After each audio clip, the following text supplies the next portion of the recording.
Hello, good day mga idol. So welcome back to my channel. So tuturuan ko kayo mga idol kung paano malalaman yung good na motor at yung sirang motor ng washing machine. So kunin muna natin yung sirang motor na tong washing machine na to.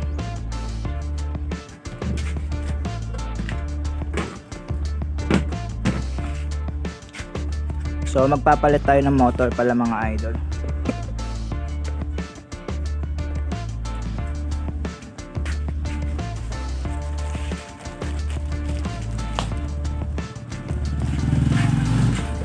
So ito yung ating isang motor mga idol, galing Shopee, kakarating lang.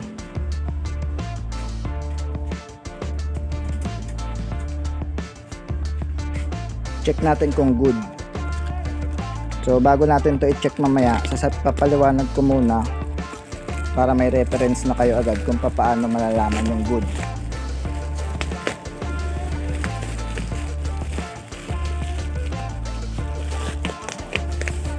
Maganda ang packaging.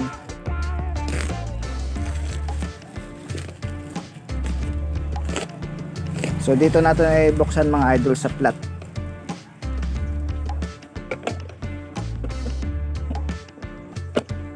So masilaw dito mga idol, lipat tayo. So balik tayo mga idol. So kumuha na rin ako ng papel tapos tester para makita nyo yung good na motor ng washing.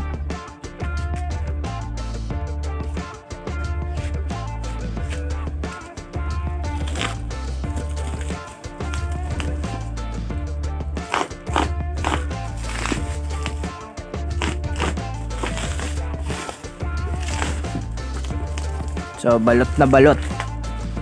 May bubble wrap na, may karton pa sa loob. Yun.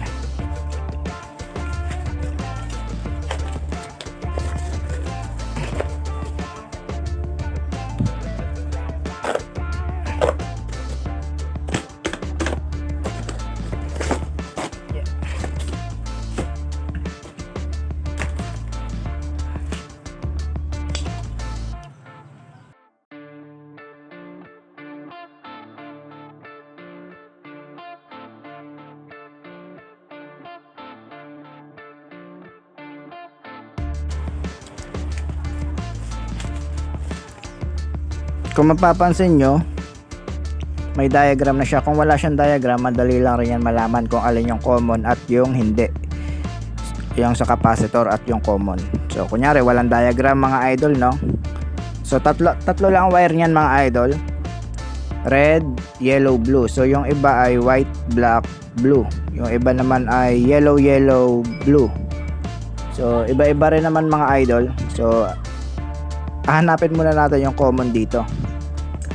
So yellow, sulat nyo lang yellow, blue, red. Una natin i-check yellow and blue. Blue and red. Then red and yellow. Kung alin yung magkaparehas dyan mga idol, kunyari itong blue red at yellow blue, ayan yung parehas na reading. So ibig sabihin ayan yung common natin ay yung blue, kasi siya lang yung isang kulay doon na nagsama. Kung red yellow naman ang nagkaparehas tapos red blue, ibig sabihin red ang common. So kung red yellow at yellow blue, so ibig sabihin yellow ang common kasi dalawa sila eh. Gets nyo ba mga idol? So hanapin muna natin yung common kung blue ba or red or yellow. Pag nahanap nyo yan mga idol, so kunyari blue ang common,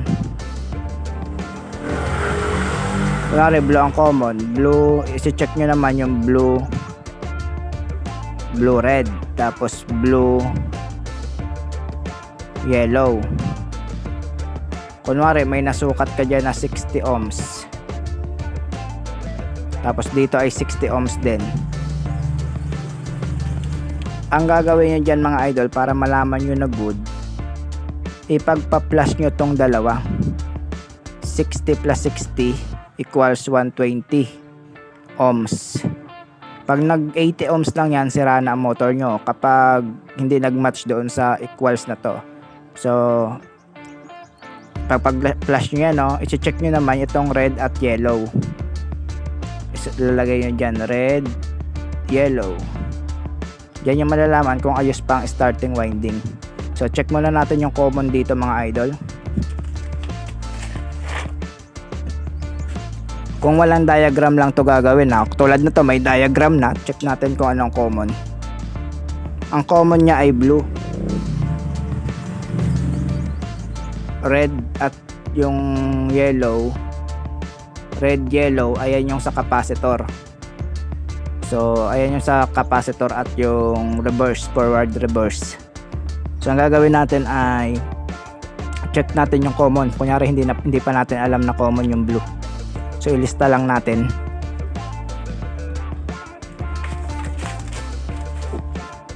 Blue. Kita ba yung tester? So kita naman, naka times 10 tayo mga idol. Blue, yellow ang una natin ilalagay. Blue, yellow. Kunyari burado na, luma na yung washing machine. So hindi na natin alam yung diagram. Ang reading niya mga idol, check muna natin kung sakto sa 0. Naka times 10 tayo, ang reading niya ay 4 38, parang gano'n, nasa 38 lang siya mga idol. Kasi hindi na umabot ng 5, hindi na umabot ng 4, 38 ohms.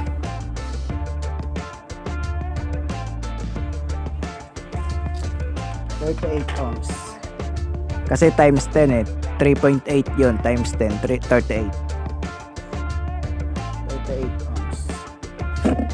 So sunod naman natin mga idol ay yung blue and red. Blue, red. So ganun din mga idol, 38 din. Ayun yung tester, hindi na umabot ng 4.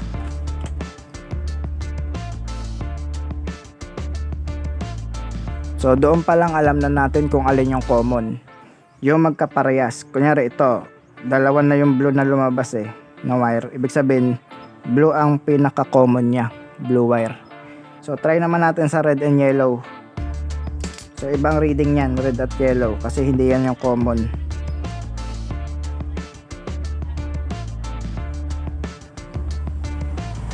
Yan, kung mapapansin nyo, 7 point halos 8 na rin ang reading yan pero hindi siya umabot ng 8 totally, hindi siya umabot ng 8, mga 7.6 ganon. Ibig sabihin 76 ohms. So dito pa lang makikita nyo na yung malalaman nyo na kung good yung motor. Kunyari 38 ohms, 38 ohms, 76. Ipapag-add nyo to mga idol, 38 plus 38, so 76. So hindi na natin susukatan tong blue at red kasi ito na siya. Yan ang blue at red, 38. So ilalagay natin dito 38. Tapos blue at yellow, ito blue at yellow, 38 din. So ilalagay rin natin 38. Tapos yung red at yellow, ito 76. Ay 76. So match na match yung equals nila, no? So ibig sabihin good na good yung ating bagong motor. So tingnan natin naman ngayon yung sirang motor, kung ano ang reading. Kunin muna natin yung kulay niya. Meron siyang orange, blue and yellow. Susulat natin orange. Sa dryer mga idol ay magkaiba ng, hindi sila magkaparehas dito. Kunwari ito ay 30 ohms, tapos dito ay 60 ohms. Pero ganun pa rin, 90 ohms pa rin dapat yung equals nila. So hindi siya magkaparehas kasi isang ikot lang yun mga idol, no? So pwede rin naman yung forward reverse, pero yung reverse nun ay iba ang winding. So mas malakas. So kaysa dito na halos parehas na parehas sila, forward reverse talaga, pwedeng magkabaligtaran yung ikot. Orange, blue. So So pasensya na kayo sa sulat. Yellow. Tapos hanapin nyo lang yung common dito. So blue rin ang common dito eh. Halos lahat naman. Yung iba white. Depende sa motor. So orange, blue, tapos blue, yellow, tapos yellow, orange. Yan. Tignan natin ang reading nila tatlo.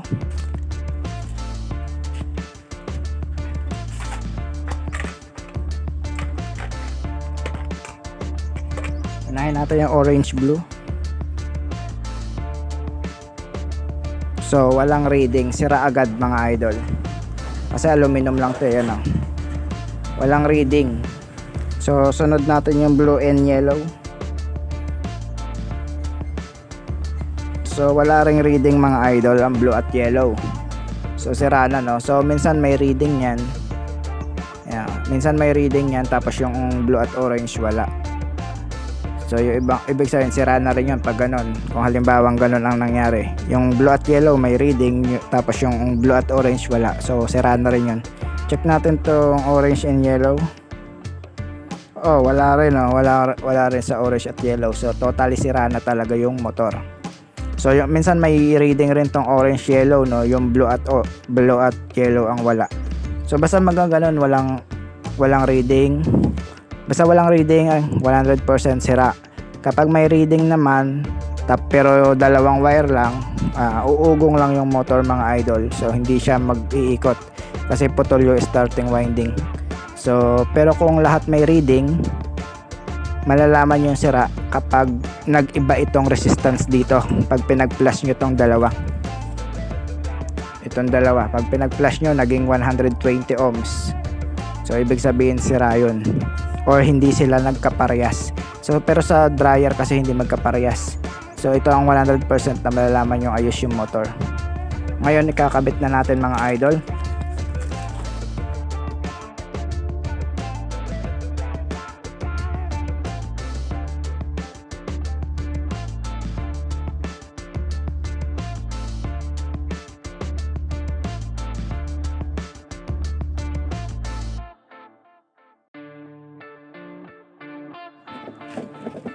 So mga idol, alam na natin yung common no, blue. So ayan yung ilalagay nyo sa line or sa cord. Tapos yung red and yellow, ayan yung capacitor. So siyempre dyan din nakakonect yung switch para sa timer. Yung yellow and gray ang kulay dito. So ayan yung timer nya no.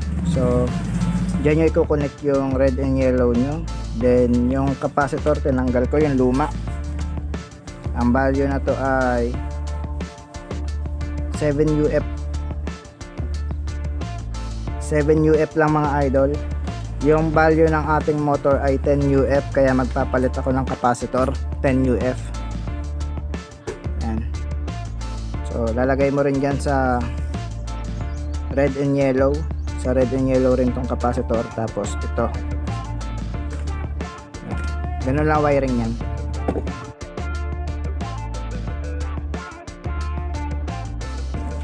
So yan mga idol, pagtapos nyong wiringan, balutan nyo ng plastic mga idol para hindi mabasa yung pinagdugtungan.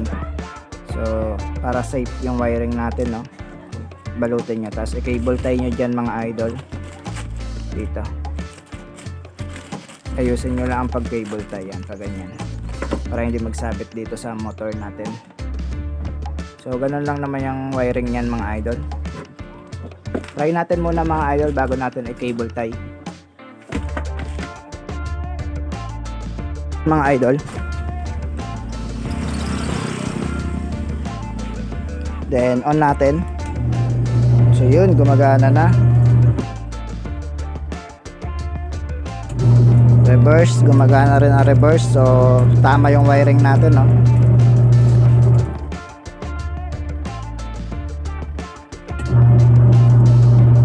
Yan, malakas naman. Mamaya lalagyan ko to ng tubig. Check ko yung gearbox, baka may leak. Baka nababasa yung motor kaya nasisira.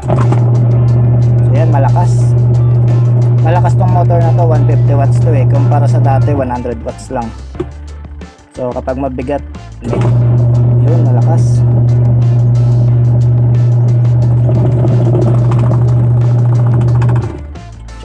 dito tayo pumigil. Malakas na mga idol. So pwede natin text yung may-ari, then lagyan natin tubig kung may leak. Kabila. So okay naman yung gearbox niya, malakas naman. Wala naman problema yung gearbox. Tubig na lang para malaman natin kung may tumatagas sa ilalim, baka nababasa yung motor. Patayin muna natin. Baka nababasa yung motor kaya nasira siya, or talagang nasira talaga kasi aluminum lang yung ginamit na pang winding. So ito copper na to mga idol, mas matibay. So sana may natutunan kayo mga idol. Hindi ko na ipapakita yung paglalagay ko ng tubig kasi mahaba na yung video natin. So ang purpose lang naman na to para malaman nyo kung good or hindi yung motor. So ito ay sira na. So maraming salamat mga idol sa panonood. Kung bago ka lang sa akin channel, huwag kalimutan mag-like, share, and subscribe. At pindutin na rin ang notification bell para lagi kang updated sa aking mga new videos.